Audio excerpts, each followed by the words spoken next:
Look, I have described the car 6 times. Don't the state police keep records? Yes, that's the license plate. That's the car that my wife left in 3 days ago. Monica Quartermain. Dr. Quartermain. Yes, that's me, too. We're both doctors. Listen. No, she wasn't alone. No, our nephew was with her. His name's Ned Ashton. What do you want? You want my entire family history? I'm sick to death worrying. What? I know it's a mess outside, and I understand your problems. I have a bigger one. My wife is missing. God! Still no word from Ned and Monica? Apparently, they're not the only ones that are stranded. The state troopers say that they've got their hands full, but they're looking. Ha! That's reassuring. The only thing that's reassuring about the whole thing is that the phone lines are down all over the county, so that could possibly account for the reason that why Monica hasn't phoned. God, I hope nothing terrible has happened. Well, if they are in trouble, I'd hate to think that Monica had to rely on Ned.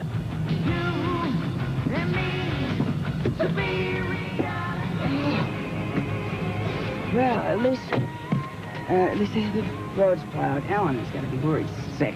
No luck with the phones. No, I tried again. The lines are still down. Hey, we'll find a payphone on the way. Well, let's just get going, okay? Come on, can we go? Pretty. What are you doing? Catching a snowflake. Ned. They're as elusive as you are. Please. Cheeks are rosy. Can we just go, please?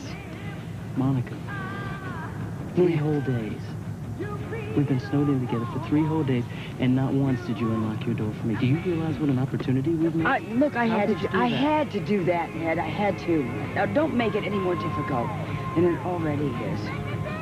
Snowflakes melt. I wish you would. Please, let's go.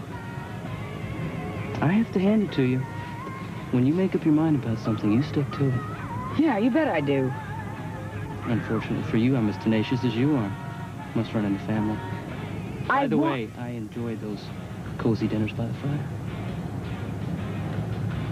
I want to go home. Okay?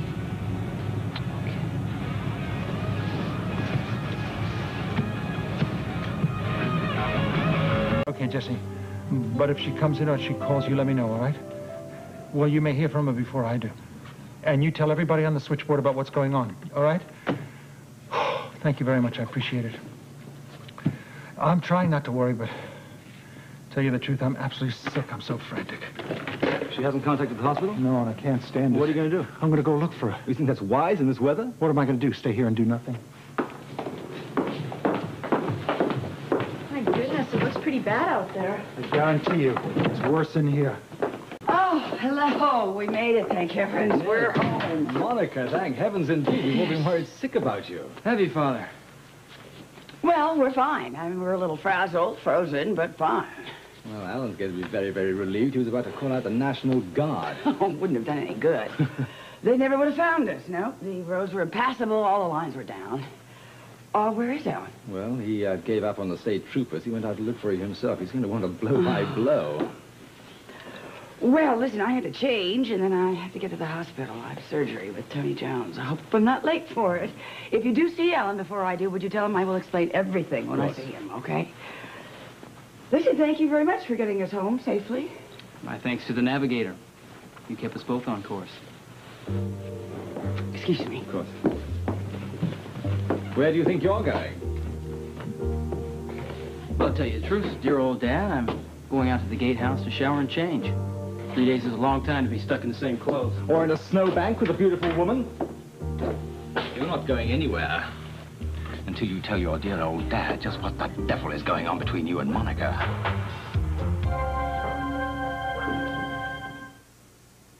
My favorite jeans I wear. General Hospital will continue in a moment.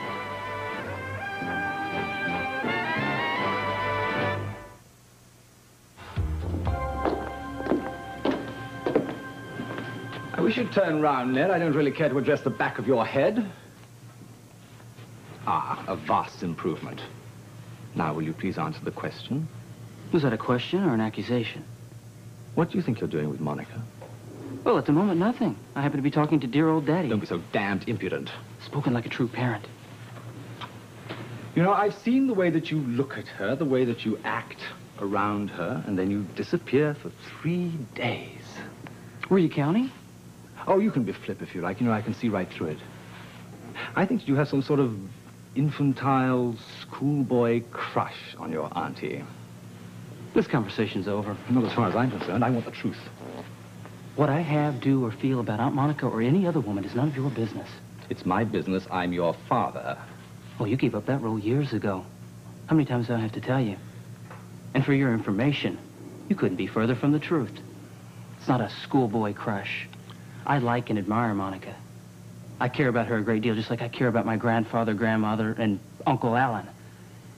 They're the first and only real family I've ever had.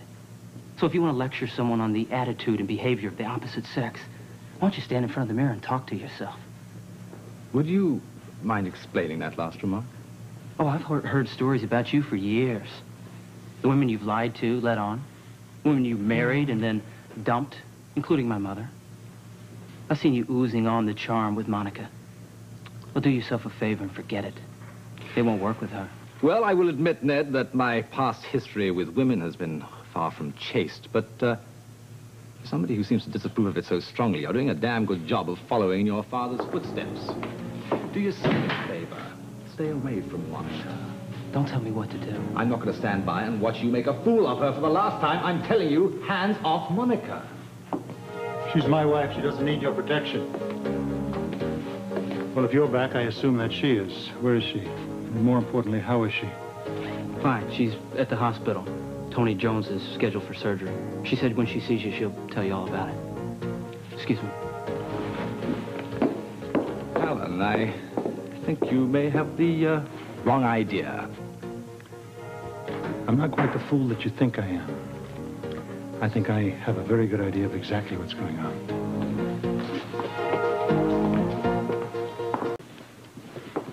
Monica. He's right here. Oh, forget about him. I'm so glad to see you. I'm so relieved you're back home. I'm not even going to ask you what happened. Well, not much, really. We got snowed in. 3 whole days in the snow. You must have been freezing. Well, it did. It snowed a lot, and the roads got worse, and then there was somebody that forgot to put snow tires on their car. I didn't. You did. We slipped into a ditch, and we trudged for, I think, well, it seemed like it was miles until we ran into a motel, fortunately. A motel, huh? Yes. Yep, had a couple of rooms. No telephones, of course. The lines were all down. Well, wasn't it lucky that you had Ned with you? He must have been very helpful. Oh, yeah, he was. I just don't understand why his father isn't as glad to see him as I am to see you. 2 of them keep arguing. What is with the 2 of them? Well, I have no idea. You know what the 2 of them are arguing about? I mean, Ashton has this extraordinary idea that Ned's having a fling with you. That's absurd. I know it is. Must have something to do with the tension in the air ever since you came home from the spa. And one does wonder, huh? Well, one does wonder what? Well, I mean, you did stay in the spa for an inordinate amount of time, and when you did get home, it certainly wasn't to seduce your husband. What did happen there, Monica? Alan, I'm really glad to get this out in the open. Yes, I did stay at that spa longer, just so I could have an affair with every man there. It's such a relief to finally let it all hang out. If you'll excuse me now, I have some patients to see.